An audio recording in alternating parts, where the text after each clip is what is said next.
Terima kasih Anda masih bersama kami dalam Breaking News Kompas TV. Saudara, hari ini Kementerian Kesehatan bersama dengan Direktur RSUP Hasan Sadikin dan juga Rektor dari Universitas Padjadjaran akan menggelar konferensi pers terkait dengan upaya bersama pembenahan PPDS. Sebelumnya kita tahu salah satu dokter PPDS anestesi di Rumah Sakit Hasan Sadikin Bandung, Jawa Barat ini sudah ditetapkan sebagai tersangka terkait dengan kasus asusila terhadap salah satu keluarga pasiennya. Dan saat ini pemerintah akan melakukan atau menyikapi maraknya kasus dokter yang diduga terlibat kasus asusila ini. Apakah nanti akan ada regulasi yang berubah, termasuk ada regulasi khusus terkait dengan PPDS ini? Kita akan masih membahasnya bersama dengan Ketua Umum dari PBID, sudah ada Dr. Selamat Budiarto. Masih bergabung bersama kami ya dok, dalam Breaking News Kompas TV. Dok, tadi kan Anda sudah menyebutkan harusnya dokter PPDS itu jam kerjanya tidak lebih dari 50 jam selama sepekan, karena ini akan berdampak juga terkait dengan psikologi, kemudian juga dari segi fisik begitu ya, overload lah ibaratnya. Termasuk juga regulasi pengawasan yang harusnya sudah ketat di rumah sakit tipe A, begitu kategori A bertaraf internasional. Nah, kalau dari PBID sendiri, dokter, sebenarnya aturannya ini seperti apa terkait dengan dokter-dokter ini? Kalau dokter PPDS ini juga sudah tergabung ke anggotanya di PBID, dokter. Ya, kalau kami di Ikatan Dokter Indonesia, dulu sebelum tahun 2023, setiap surat izin praktek selalu melalui rekomendasi. Rekomendasi ID. Di rekomendasi ID itu akan dikredensial mengenai etikanya. Melihat histori 5 tahun ke belakang. Kemudian juga kita melakukan sosialisasi apa-apa yang menjadi kewajiban dokter nanti pada saat praktek. Pembinaan etika ini kan tidak hanya 1 hari, itu terus berlangsung terus-menerus, sehingga dokter itu selalu diingatkan. Perlu kami sampaikan bahwa, mohon maaf, dokter ini unik ya, karena dia berhubungan langsung dengan pasien, bisa membuka aurat, dan ini selalu diliputi oleh sumpah dokter dan kode eti. Tapi sumpah dokter dan kode eti ini juga tidak cukup kalau tanpa pengawasan. Jadi maksud kami Ikatan Dokter Indonesia, pada saat sebelum Undang-Undang Omnibus Law Kesehatan tadi, kami aktif melakukan pembinaan. Pada saat itu aja masih ada pelanggaran, apalagi ini nanti ke depannya nih setelah 2023, tanpa ada pengawasan sama sekali, ini kan membahayakan masyarakat. Oke, jadi semenjak 2023 PBID sendiri tidak punya tidak hands on langsung begitu soal pengawasan ini. Betul. Kalau ya kita ibaratkan lah, kalau ada ulama yang nggak baik di kabupaten ada majelis ulama, ya kan. Kalau dokter ya ID sebagai rumah besar. Karena sekarang kalau ID ngundang anggotanya bisa saja dia tidak hadir karena tidak ada kewenangan apapun terhadap anggota. Ini yang sangat membahayakan masyarakat, mengingat profesi dokter ini kan terkait dengan nyawa, gitu loh. Jadi semuanya pengawasan langsung di pusat, dok, ke Kementerian Kesehatan. Di pusat. Iya, iya. Jadi PBID sama sekali tidak melakukan pengawasan soal ini? Ya, itulah yang aneh. Padahal kami membantu pemerintah tanpa dibayar oleh pemerintah. Tapi ada apa gitu loh? Apakah karena memang anti ID atau enggak? Saya nggak tahu. Tapi ID didirikan oleh pahlawan nasional. Pertama adalah melindungi masyarakat, melindungi anggota dan menjaga etika kedokteran. Berarti dalam kasus ini yang kemarin tidak hanya di Rumah Sakit Hasan Sadikin, kita tahu yang kemarin di Garut juga, di Malang begitu ya. ID tidak bisa berbuat apa-apa, tidak bisa mensanksi. Tidak bisa berbuat apa-apa. Dan kalau dokter itu kalau dipanggil ID itu takut, Pak. Mereka bergetar lah istilahnya. Tapi dengan adanya seperti sekarang bebas, dokter juga boleh promosi tanpa melihat etika, bebas sekali. Ya, saya tidak tahu pertanggungjawaban teman-teman. Barangkali dalam membuat undang-undang Omnibus Law ada ketidaktelitian dalam hal menyusun itu, sehingga kami lagi melakukan uji materi di Mahkamah Konstitusi. Oke, jadi dengan adanya Omnibus Law yang kemarin memperlemah fungsi ID menurut Anda? Ya, semua organisasi profesi, misalnya advokat aja, dia harus masuk di dalam keanggotaan organisasi advokat. Di bawah pembinaan etika, pengawasan, dan lain-lain. Semua, psikologi juga sama. Lah untuk dokter, ini sangat berbahaya karena mengingat main pelayanan utama di rumah sakit kan dokter. Gitu loh. Orang cari dokter kan gitu loh. Seperti itu. Jadi memang semoga MK mengabulkan uji materi ini karena mengingat untuk perlindungan terhadap masyarakat. Oke, itu kan kita membahas tadi bagaimana perubahan setelah ada Omnibus Law ini, kemudian PBID sudah tidak punya kewenangan lagi, semuanya terpusat di Kementerian Kesehatan, apalagi soal pengawasan. Nah, kalau sebelum 2023 ini kewenangan ID, ketika ada kasus semacam ini, apa yang dilakukan oleh PBID? Ya, selama ada pengaduan ke PBID, kami akan melakukan audit medik, kami akan melakukan sidang kehormatan etik. Tapi memang kita tidak publikasi, tapi kami memberi sanksi yang betul-betul adil lah kepada anggota.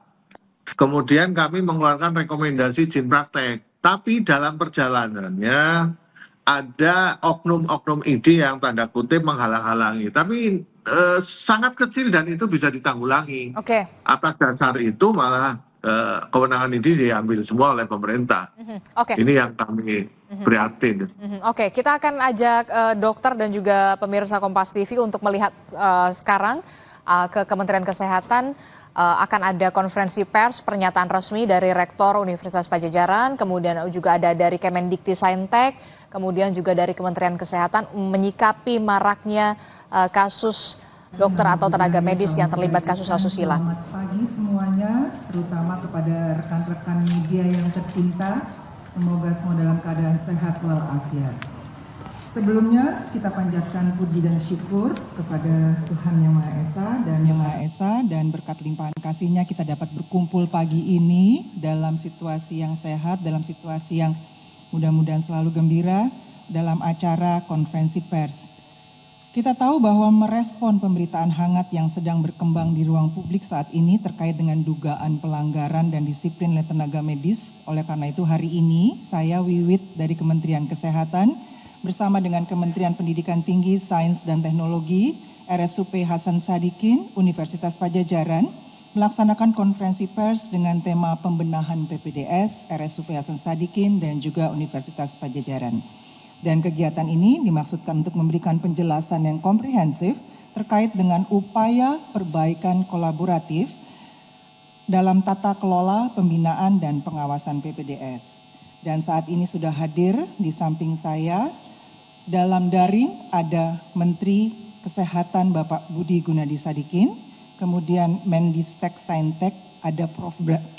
Brian, kemudian ada Dirjen Dikti Saintek Prof. Ahmad Najib, dan yang hadir saat ini di luring adalah Ibu Irjen Kemenkes Ibu Murti Utami, kemudian Dirjen Keslan Dr. Ashar Jaya, Dirjen SDMK Ibu Yuli, SKM Bidang DSO Dr. Kirana mungkin ada di daring, kemudian Karokom Bapak Aji Muhawarman, Dirut RSHF Dr. Rahim Dinata Marsidi, Irjen Dikten Saintek Dr. Katarina Mulyana, Dirjen Diktek Sain tadi di daring, kemudian Rektor Unpad Profesor Arif, dan Inspektorat Investigasi Bapak Albertus Agus. Baik, untuk yang pertama, kita akan dengarkan penjelasan dari Bapak Menteri Kesehatan, Bapak Budi Gunadi Sadikin. Silakan Bapak.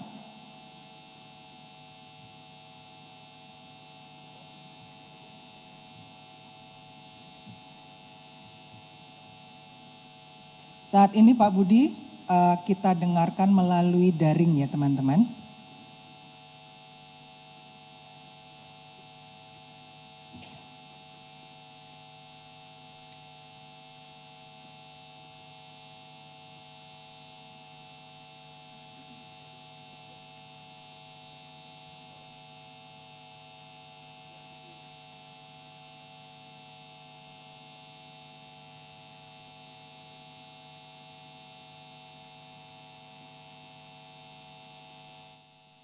Ya, baru saja kita dengarkan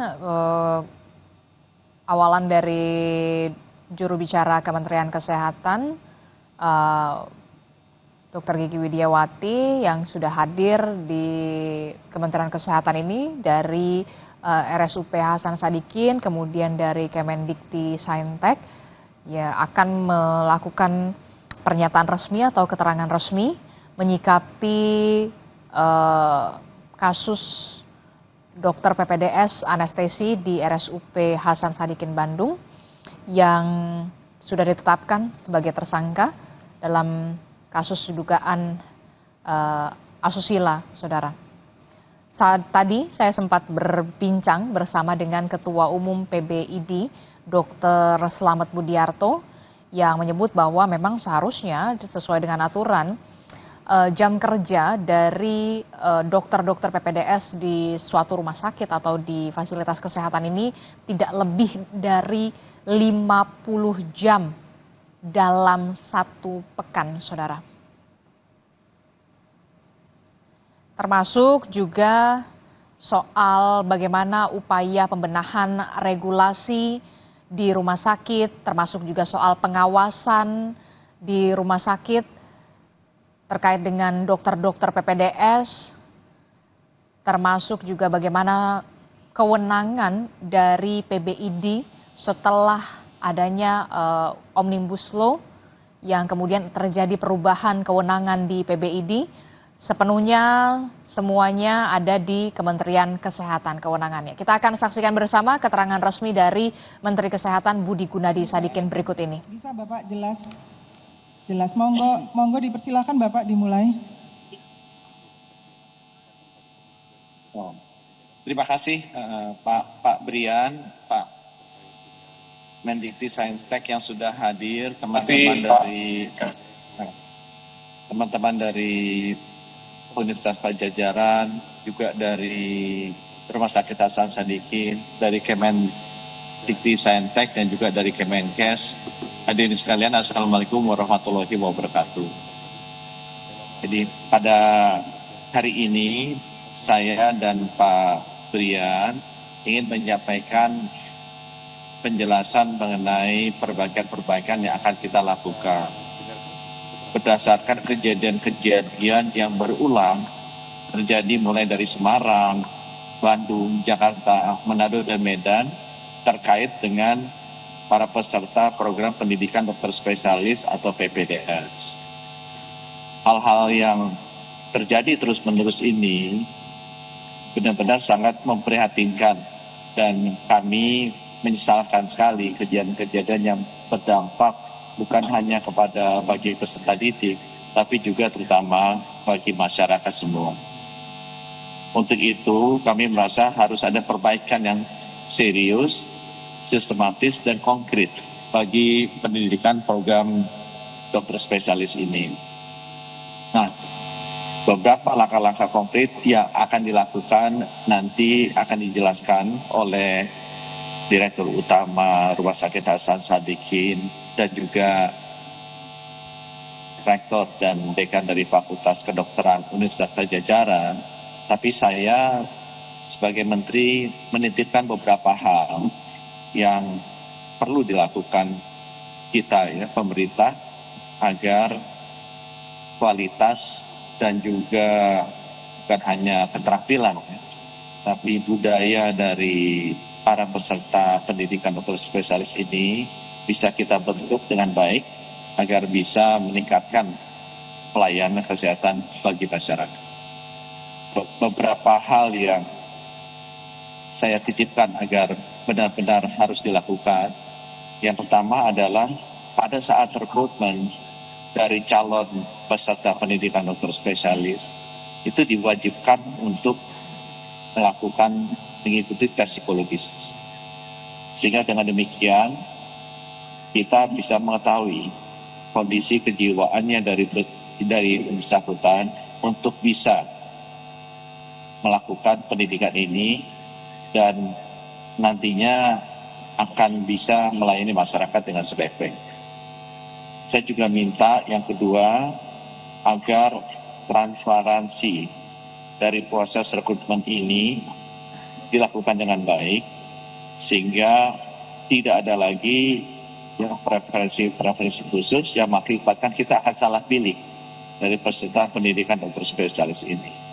Kami juga ingin memastikan bahwa afirmasi bagi putra-putri daerah yang masih kekurangan dokter spesialis kita lakukan. Karena kita sudah hampir 80 tahun mereka, distribusi dokter spesialis ini selalu bermasalah. Karena memang kebanyakan yang masuk adalah bukan yang berasal dari tempat-tempat yang akan perlu diisi. Sehingga perlu sekali afirmasi bagi putra-putri daerah untuk mengisi formasi dokter-dokter spesialis yang banyak sekali kosong di kota-kota di luar Jawa.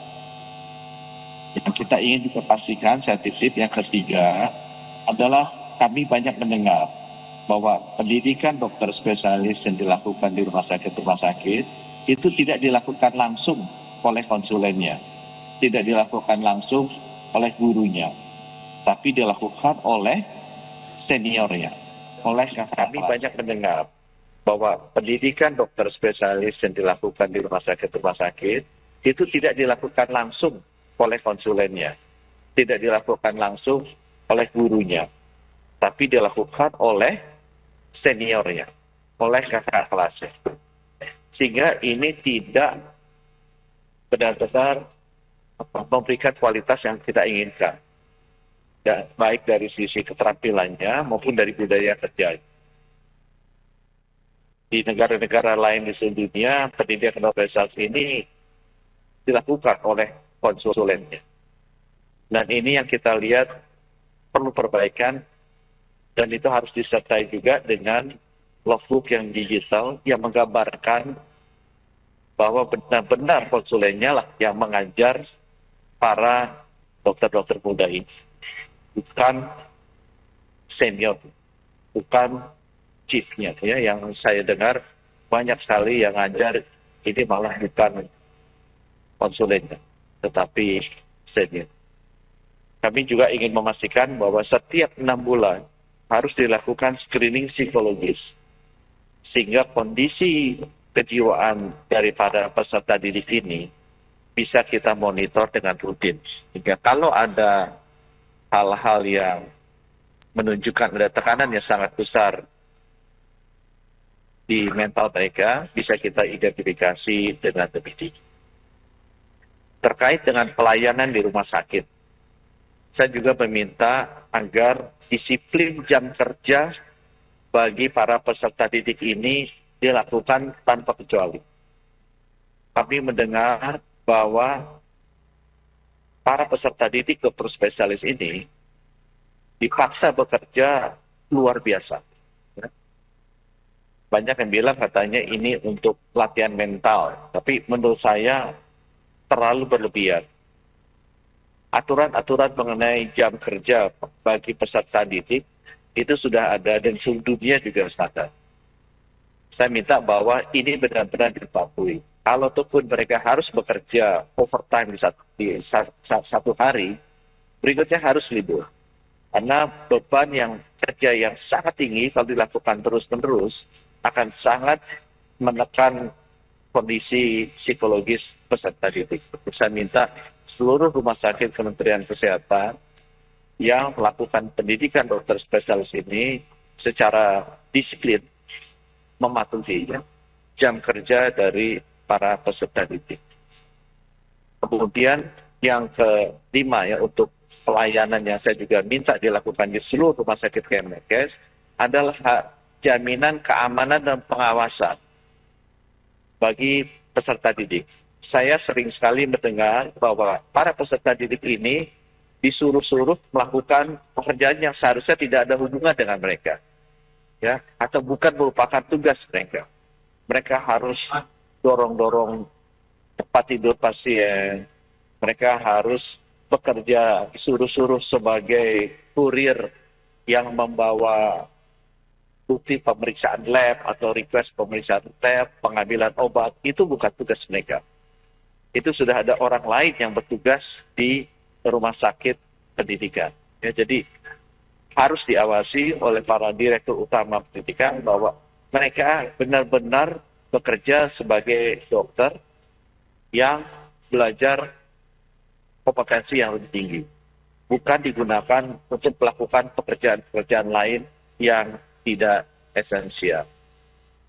Kemudian saya juga ingin memastikan yang ketujuh, bahwa harus ada forum rutin di mana kita bisa bertemu dengan mereka, para dokter spesialis ini. Saya juga akan memberikan komitmen waktu saya untuk bertemu dengan mereka, agar well-being mereka, kesehatan raga dan fisiknya dan juga mentalnya itu kita monitor.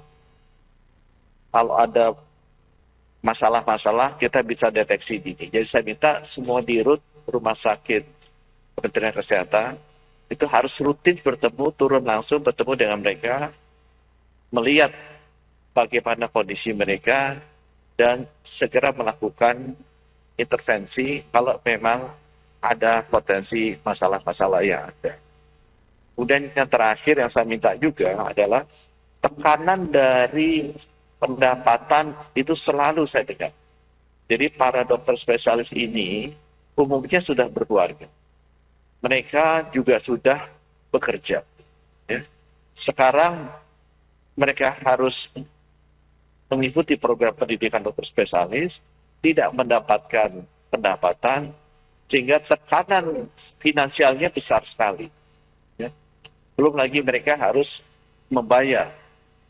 Nah ini yang nanti saya dengan Pak Trian rencananya kita mau menata ulang bagaimana pendidikan dokter spesialis ini bisa kita lakukan sama standarnya dengan pendidikan dokter spesialis di luar negeri ya. Di mana mereka sebenarnya bukan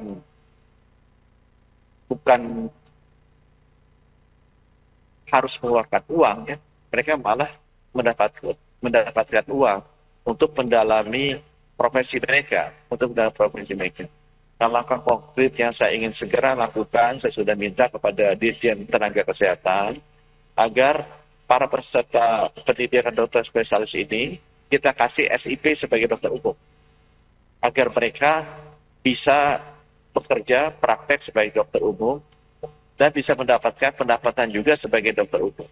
Ya. Baik di rumah sakit pendidikan atau juga di luar jam mereka melakukan pendidikan. Itu sebabnya kenapa jam kerja sebagai PPDS harus diatur, agar mereka bisa melakukan pekerjaan dokter umum di rumah sakit pendidikan dengan SIP, bukan hanya sebagai PPDS, tapi SIP sebagai dokter umum, agar bisa mendapatkan penghasilan. Sehingga diharapkan dengan demikian, tekanan finansial yang luar biasa besar yang dialami oleh para peserta PPDS ini bisa kita kurangi. Saya harapkan bahwa langkah-langkah konkret ini bisa kita lakukan cepat dan terus kita monitor pelaksanaannya, agar itu tadi ya, masalah yang serius sistematis di pendidikan, program pendidikan dokter spesialis ini bisa kita atasi bersama-sama. Nanti kami akan minta teman-teman dari Rumah Sakit Hasan Sadikin dan Universitas FK Unpad untuk bisa menjelaskan perbaikan-perbaikan di sisi mereka. Tapi apa yang saya sampaikan tadi, saya harapkan bisa berlaku secara nasional di semua rumah sakit pendidikan Kementerian Kesehatan. Terima kasih atas perhatiannya. Wassalamualaikum warahmatullahi wabarakatuh. Waalaikumsalam warahmatullahi wabarakatuh. Terima kasih banyak Pak Menkes. Selanjutnya izin Pak Menkes, kita akan bergabung dulu dengan Bapak Menteri Pendidikan Tinggi Sains dan Teknologi, Prof. Brian. Monggo silahkan Prof. Terima kasih, suara saya bisa didengar ya? Bisa Prof, jelas. Assalamualaikum warahmatullahi wabarakatuh, salam sejahtera buat kita semua. Salam, Om Swastiastu, Namo Buddhaya, salam kebajikan. Yang kami hormati Bapak Menteri Kesehatan Republik Indonesia beserta jajaran. Yang kami hormati Direktur Utama RSUD Dr. Hasan Sadikin, jajaran Kemendikti-Saintek, serta Rektor Universitas Padjadjaran. Tentunya juga kepada seluruh rekan-rekan media yang hadir mengikuti baik secara daring maupun luring acara ini. Pertama-tama izinkan kami menyampaikan rasa prihatin dan duka yang mendalam atas terjadinya kekerasan seksual yang dilakukan oleh seorang mahasiswa PPDS Universitas Padjadjaran di RSUP Dr. Hasan Sadikin. Peristiwa ini tentu mencederai rasa keadilan, martabat kemanusiaan, dan kepercayaan publik terhadap institusi pendidikan kedokteran serta rumah sakit sebagai tempat belajar dan memberikan pelayanan. Mewakili pemerintah Republik Indonesia, kami bersama-sama dengan Bapak Menteri Kesehatan tadi tentu menyatakan sikap tegas, tidak ada toleransi terhadap segala bentuk kekerasan, lebih dalam ruang pendidikan dan layanan kesehatan.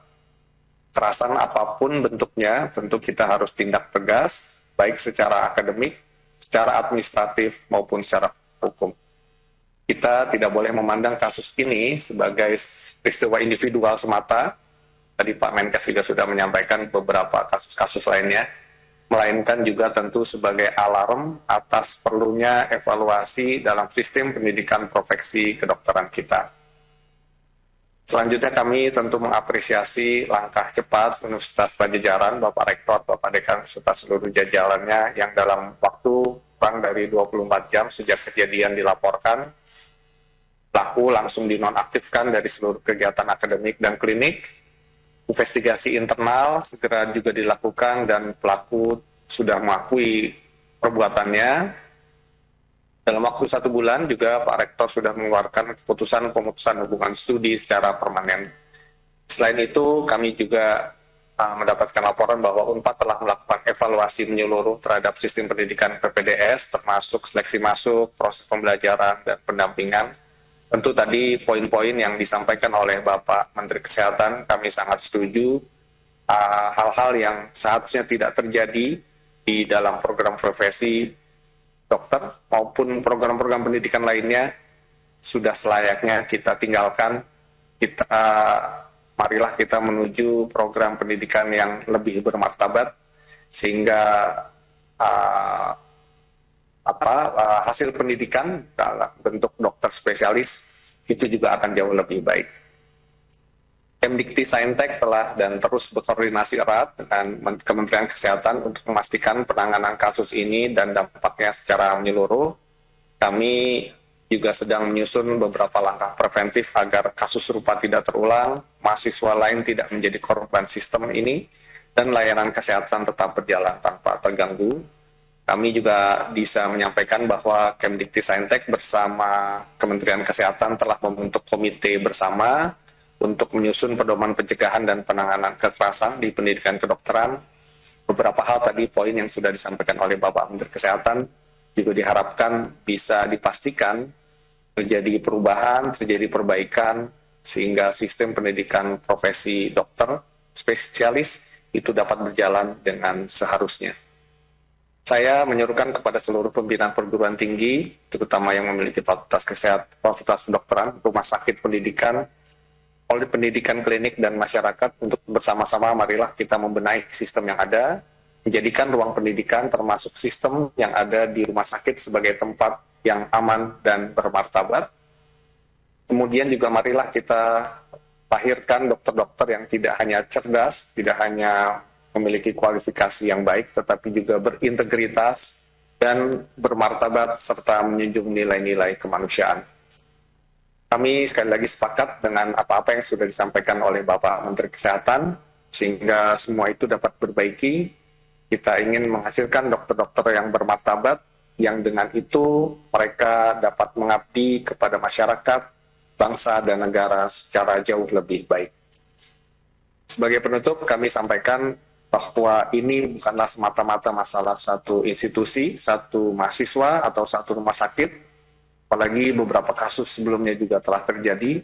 Ini adalah ujian bagi kita, bagi sistem kita, dan tugas kita bersama adalah memastikan sistem ini dapat diperbaiki menjadi ke arah yang seharusnya. Pemerintah akan terus bergerak, pemerintah akan terus bertindak, kami dari Kemdikti-Saintek bersama-sama dengan Kemkes, dan jika diperlukan nanti tentunya dengan institusi lainnya, kita akan bekerja tanpa ada kompromi. Untuk hal ini, dunia pendidikan kita harus bersih dari kekerasan. Demikian dari kami, Terima kasih. Wassalamualaikum warahmatullahi wabarakatuh. Warahmatullahi wabarakatuh. Terima kasih Prof. Brian. Teman-teman media sekalian, kita akan mendengarkan penjelasan dari Dirut RSHS dan juga dari Unpad, atau mau langsung pertanyaan? Langsung pertanyaan. Jadi mungkin nanti setara teknisnya ada di Rumah Sakit Hasan Sadikin dan juga Universitas Padjadjaran. Ya, jadi mohon izin Pak Menkes dan juga Prof. Brian, kita akan langsung pada diskusi yang menghantarkan teman-teman untuk bertanya, bisa kepada Pak Menteri, bisa kepada Pak Prof. Brian, bisa kepada Bapak dan Ibu yang ada di depan sini, dari RSHS juga Unpad, supaya mempercepat dan juga lebih keingintahuan teman-teman bisa tersalurkan. Saya buka diskusi pertama, 3 pertanyaan, tolong acungkan jari atau acungkan tangan, dari siapa, kemudian akan bertanya kepada siapa. Monggo.